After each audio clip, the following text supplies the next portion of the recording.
Hello students, good morning. Now welcome in our English class.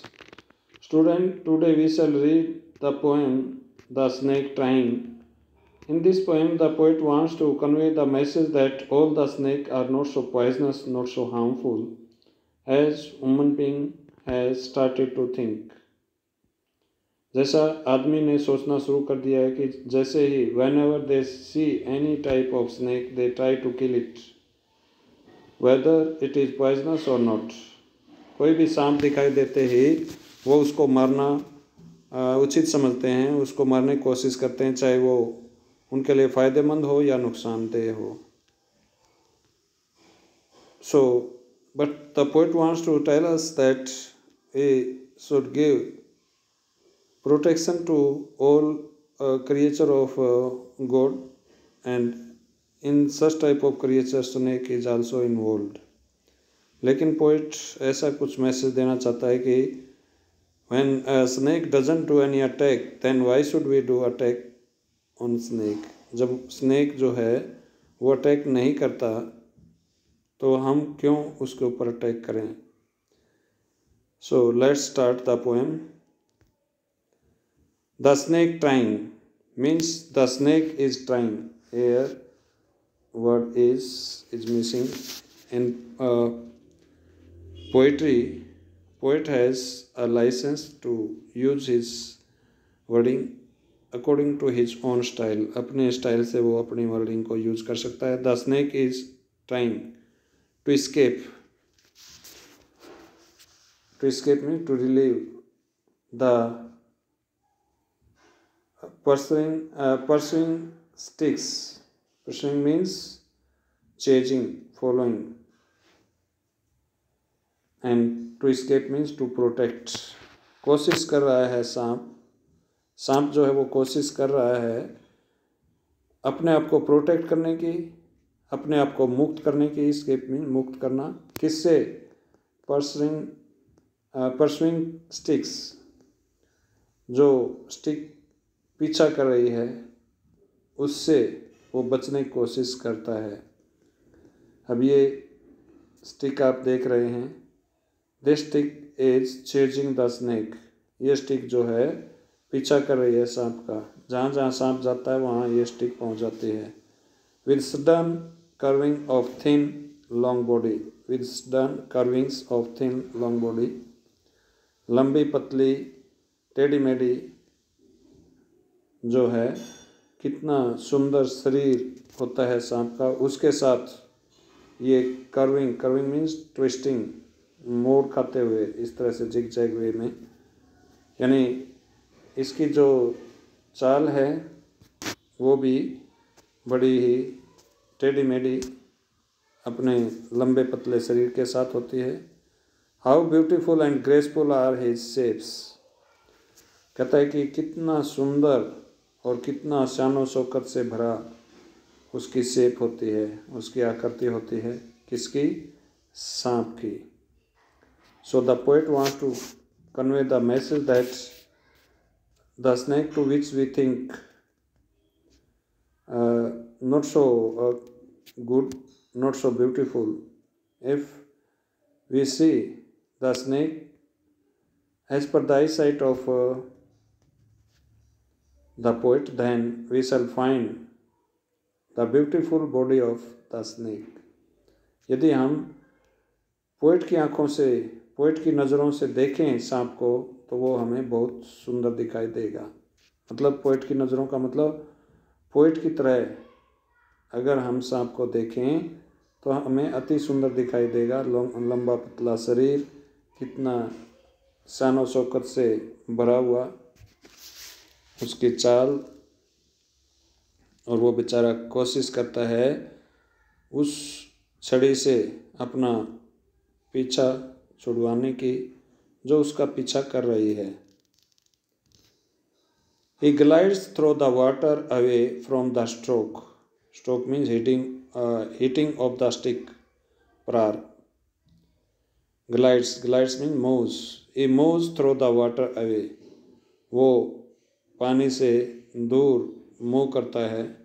From the stroke. उस stroke से, उस प्रहार से बचने की कोशिश करता है और उसी कोशिश में वो पानी से दूर निकल जाता है। Oh let him go, here poet says, oh let him go. Here is the example of apostrophe.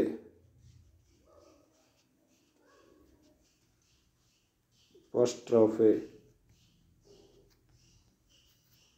where there is direct addressing to someone by the poet. Poet के द्वारा किसी को संबोधित किया गया है। और लेट हिम गो कहता है कि उसे जाने दो। ओवर द वाटर, पानी के ऊपर से।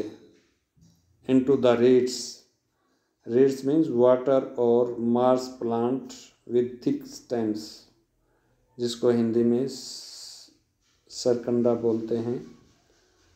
कहता है कि उसको जाने दो, पानी के ऊपर से गुजरने दो उसको। रीड्स, सरकंडे के जो पेड़ हैं, ये पौधे हैं, उनमें छुप जाने दो। हाइड मीन्स छुपना। Without hurt means without any injury, बगैर किसी चोट के, बगैर किसी घाव के, बगैर किसी क्या नाम है अटैक के। सांप को बेचारे को जाने दो और छुपने दो रीड्स के अंदर, पानी में से होकर जाते हुए। Small and green, he is harmless even to children. The snake is small and its color is green and he is harmless even to children. और वो बच्चों को भी जो है, बच्चों के लिए भी बहुत ही हार्मलेस होता है, यानी कोई ज़्यादा नुकसानदेह नहीं होता बच्चों के लिए भी। तो यहाँ पोइट कितनी अच्छी पिक्चर ड्रा करता है एक स्नेक की। Along the sand, sand means रेत, मिट्टी। ही ले अंटिल ऑब्जर्व्ड, यानी मिट्टी में वो लेटा रहता है जब तक उसको ऑब्जर्व नहीं किया जाता, जब तक उसके ऊपर किसी की नज़र नहीं गिरती तब तक वो लेटा रहता है। एंड चेस्ड अवे, और फिर उसका पीछा किया जाता है। And now he vanishes in the ripples, और वो अब जो है लुप्त हो जाता है किसमें, रिपल्स में, सरकंडों में। Among the green slim reeds, हरे पतले रीड्स के अंदर। रीड्स मीन्स प्लांट्स, जिसको सरकंडे बोला जाता है। यानी मिट्टी में, रेत के अंदर, नदी किनारे या किसी वाटर सोर्स के किनारे रेत में लेटा रहता है जब तक उसके ऊपर किसी की नज़र नहीं पड़ती। लेकिन जैसे ही उसको चेज किया जाता है, उसका पीछा किया जाता है, तो तब ये वैनिश हो जाता है, डिसअपियर हो जाता है, लुप्त हो जाता है। रिपल्स, रिपल्स मीन्स लहरें, वाटर वेव्स, पानी की लहरें, ये ख़त्म हो जाता है पानी की लहरों में। Among the green slim reads, और अमंग मीन्स के मध्य के बीच, जो हरे पतले रीड्स यानी सरकंडे के पौधे होते हैं, बांस की तरह, बैम्बू की तरह, बैम्बू टाइप, उनमें ये खो जाता है, डिसअपियर हो जाता है, लुप्त हो जाता है, वो दिखाई नहीं देता। So this was the summary of this poem. Now some of the poetic device. One of the poetic device, that is alliteration. Here you can see the example of alliteration. He, hai sound is there. Harmless, hai sound is there. So when there is the same repetition of same sound in a line, that is alliteration. वो क्या होगा, अनुप्रास अलंकार।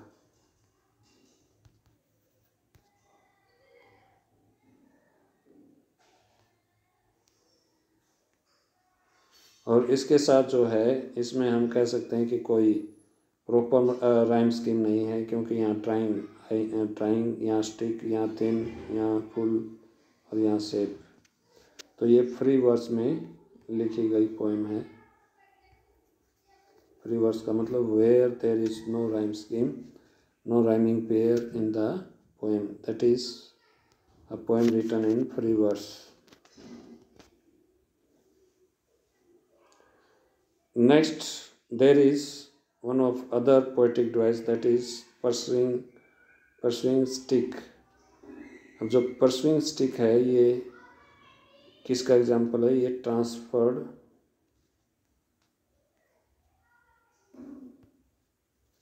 Epithet,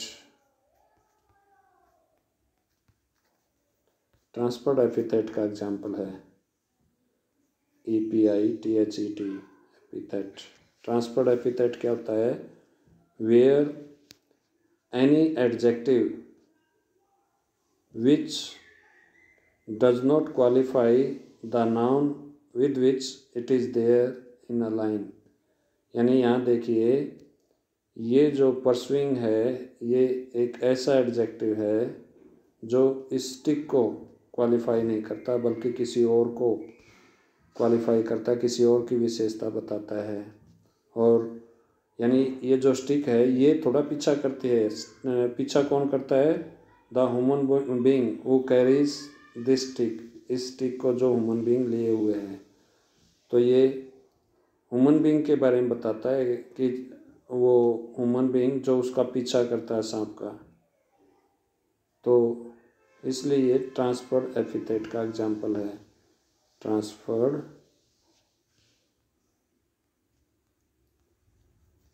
epithet.